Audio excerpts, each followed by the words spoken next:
Hello so belong to well played sports. तो हम लोग के सेमीफाइनलिस्ट डिसाइड हो चुके हैं। हम लोग के सेमीफाइनलिस्ट है मोहन बगान और गोवा तो पहले से ही क्वालिफाई की थी। उसके बाद से आपकी बेंगलोर और जमशेदपुर एफसी क्वालिफाई कर गई है। और अब देखा है तो कल ही पहला मैच होने जा रहा है जो कि आपका बेंगलोर और गोवा के बीच में। उसके बाद से 3 तारीख को आपका दूसरा मैच होगा जो कि मोहन बगान और जमशेदपुर एफसी के बीच होगा। तो आज हम लोग इन्हीं सभी मैचेस के बारे में बात करेंगे, छोटा सा प्रीव्यू करेंगे और साथ ही साथ भाई प्रिडिक्शन भी करेंगे कि कौन हम लोग के 2 फाइनलिस्ट हो सकते हैं। तो वीडियो शुरू करने से पहले अगर वीडियो आपको पसंद आए तो इसे लाइक ज़रूर करिएगा और चैनल को सब्सक्राइब करना ना भूलें। हम लोग थोड़ा-सा बात कर लेते हैं भाई कि अवे मैचेस और होम मैचेस में ये टीम कैसी रही है, क्योंकि ये बहुत ही ज़्यादा इम्पोर्टेंट है। इम्पोर्टेंट इसलिए है ना कि देखिए सेमीफाइनल है, यहाँ 2 लेग होता है। तो होम और अवे दोनों इम्पोर्टेंट होता है भाई यहाँ पे। तो अगर हम लोग बात किया जाए होम मैचेस पे, तो होम मैचेस में मोहन बगान सबसे अच्छी परफॉर्मेंस दी है। उसके बाद से गोवा सबसे अच्छी परफॉर्मेंस दी है, फिर जमशेदपुर एफसी और फिर बैंगलोर एफसी देखा जाए तो बहुत ही अच्छी परफॉर्मेंस दी है होम मैचेस में। बट अगर अवे मैचेस में देखा है तो नॉर्थ ईस्ट के बाद मोहन बगान सबसे अच्छी परफॉर्मेंस दी है कि गोवा दी है। उसके बाद से बैंगलोर आपकी 6 पोजीशन पे है अवे मैचेस में और जमशेदपुर एफसी 8 पोजीशन पे। तो ये दिखाता है कि बैंगलोर और जमशेदपुर एफसी है ना, वो अवे मैचेस में कुछ खास नहीं कर पाई है यहाँ पे। तो यहाँ पे देखने वाली बात होगी कि क्या सेमीफाइनल में वो कुछ खास कर पाती है कि नहीं। अगर आप लोग पहले मैच की बात कर लिया जाए जो कि आपका बैंगलोर और गोवा के बीच है, तो यहाँ पे देखिए पहला मैच होने वाला आपका बैंगलोर। और अगर बात किया जाए यहाँ पे बैंगलोर की, तो देखिए बैंगलोर आपकी खेल के आ रही है क्वालीफायर्स। उसमें क्या है कि रोशन और डीएच इन दोनों को येलो कार्ड मिला है। और जो प्लेऑफ्स होता है ना, उसमें ये चीज़ रूल होता है कि 2 येलो कार्ड पे 1 सस्पेंशन मिल जाता है। मतलब कि इन लोग को अगर पहले लेग में 1 येलो कार्ड मिला, तो सेकंड लेग ये लोग कहीं खेलने वाले हैं।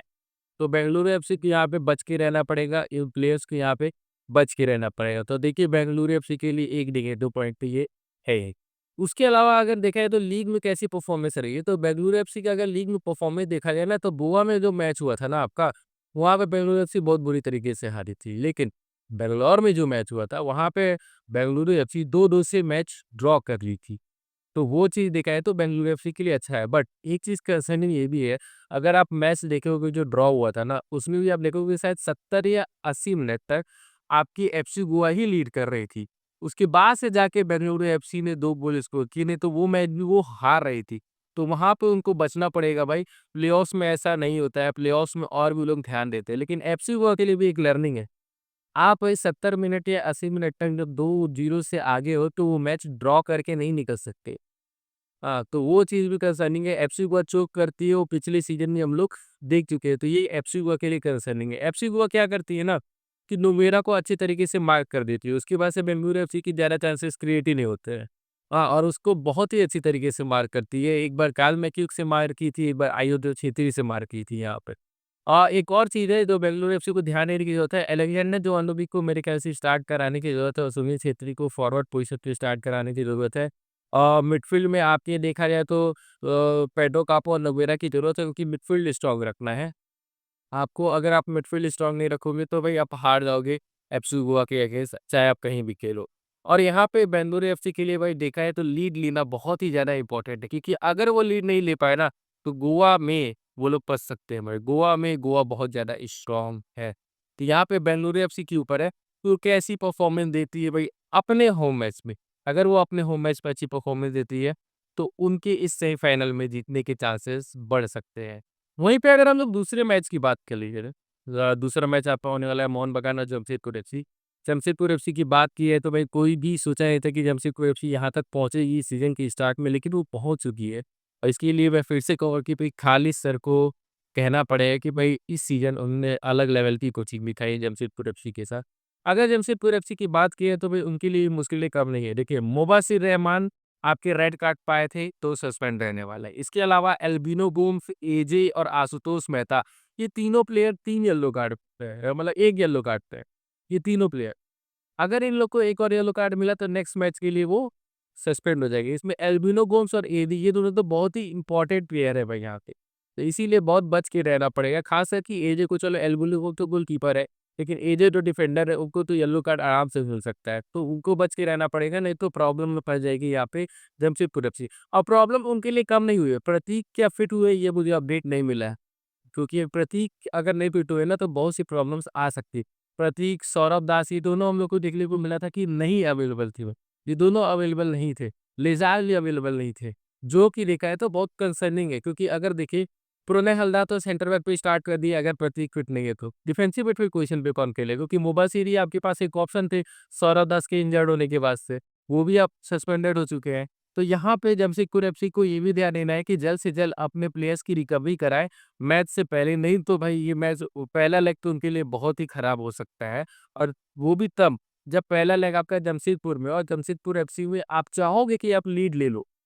आप चाहोगे लीड ले लो। अगर आप लीड नहीं लोगे, तो कोलकाता में 60,000 फैन्स या 40,000 फैन्स के सामने जीतना नामुमकिन जैसा है। हालाँकि आपने नामुमकिन को सच सही करके दिखाया है, लेकिन फिर भी नामुमकिन जैसा है और वो आप भी जानते हो। यहाँ पे जमशेदपुर एफसी के ऊपर है कि वो अपने होम मैच में कैसी परफॉर्मेंस देती है। हुँ। डिफेंस की अगर बात की है तो जमशेदपुर एफसी का डिफेंस कुछ मैचेस को छोड़ के बहुत ही अच्छा कर रहे हैं। एजे जब तक है तब तक डिफेंस तो बहुत ही शानदार दिख रहा है। वहीं पे अगर मोहन बगान की बात करें तो उनके डिफेंस के बारे में मुझे बात करने की ज़रूरत नहीं है, उसके बारे में हम लोग बहुत ज़्यादा बात कर चुके हैं। देखा जाए तो कंसर्निंग पॉइंट जानते हैं क्या है? अटैक है। क्या जमशेदपुर एफसी गोल स्कोर कर पाएगी मोहन बगान के आगे? क्योंकि अगर देखा जाए तो जमशेदपुर एफसी 2 लीग मैच खेली थी। हुँ। एक लीग मैच खेली थी वो आपका जमशेदपुर में, जहाँ 1-1 से मैच ड्रॉ हुआ था, और एक लीग मैच खेली थी वो कोलकाता में, जहाँ 3-0 से वो हारी थी। और जो 1-1 से ड्रॉ हुआ था ना, वहाँ पर भी एजे का भाई इंडिविजुअल ब्रिलियंस था, तब जाके वो गोल आया था। मतलब कि अगर 2 मैचेस में देखा है तो सिर्फ 1 गोल मार पाई है आपकी जमशेदपुर एफसी, नहीं तो गोल मार नहीं पाई है आपकी मोहन बगान के अगेंस्ट, और वो भी इंडिविजुअल ब्रिलियंस से। तो ये चीज़ बहुत कंसर्निंग चीज़ है कि गोल कौन स्कोर करेगा जमशेदपुर एफसी के लिए? तो ये क्वेश्चन भी बनता है भाई जमशेदपुर एफसी के लिए, और जिसका क्वेश्चन में कैसे खाली ज़मीन को खोजना पड़ेगा जमशेदपुर एफसी के लिए। अब यहाँ पे अगर बात किया जाए भाई कि इन दोनों मैचेस में जीत कौन सकता है? तो देखिए जो भी टीम पहले लेग में लीड लेती है उसके लिए रास्ते आसान हो जाते हैं, लेकिन बैंगलोर और जमशेदपुर एफसी के लिए लीड लेना बहुत ही ज़्यादा इम्पोर्टेंट है। अब मेरा प्रेडिक्शन भाई वही पुराना वाला है। मेरे हिसाब से भाई यहाँ पर अभी भी मोहन बगान और गोवा मुझे दिख रही है, ये फाइनल में जा रही हैं, मुझे ईज़िली दिख रहा है अभी। लेकिन लेकिन कोई भी ये नहीं सोचा था कि जमशेदपुर एफसी यहाँ तक पहुँचेगी। इवन ये भी नहीं सोचा था कोई कि नॉर्थ ईस्ट यूनाइटेड एफसी को वो हराएगी प्लेऑफ्स में, वो भी तब जब लीग के दोनों मैचेस वो नॉर्थ ईस्ट यूनाइटेड एफसी के अगेंस्ट पूरी तरीके से हारी। तो फुटबॉल में कुछ भी हो सकता है भाई। तो अब देखते हैं भाई बैंगलोर एफसी और जमशेदपुर एफसी क्या हम लोग को सरप्राइज़ कर पाते हैं? क्या वो एफसी गोवा और मोहन बगान को हरा पाते हैं? तो कि इसी क्वेश्चन का भाई आंसर खोजना है लोगों को, तभी हम लोगों को पता चलेगा कि फाइनलिस्ट कौन होने वाला है। अगर ये वीडियो आपको पसंद आया हो तो इसे लाइक ज़रूर करिएगा, और हम लोग को कमेंट करके ज़रूर बताइएगा कि भाई आपका प्रेडिक्शन क्या है? फाइनल में कौन-सी 2 टीम्स खेलने वाली है? हम लोग कमेंट करके ज़रूर बताइएगा, और लाइक और सब्सक्राइब करना ना भूलें।